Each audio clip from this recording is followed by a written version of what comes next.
As you can see from the sign outside Costa, the numbers in store are sometimes limited, so you may have to wait until you can go in, as it may be too busy.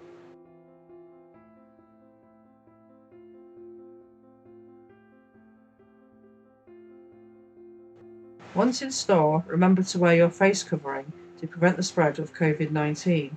Also, you'll need to sanitize your hands.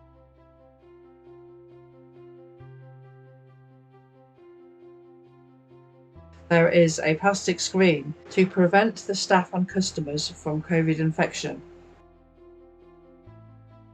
On the floor, there are markers where you can see that you need to keep socially distanced, usually about 2 meters. We hope that watching this video encourages you to go and have a go out for yourself.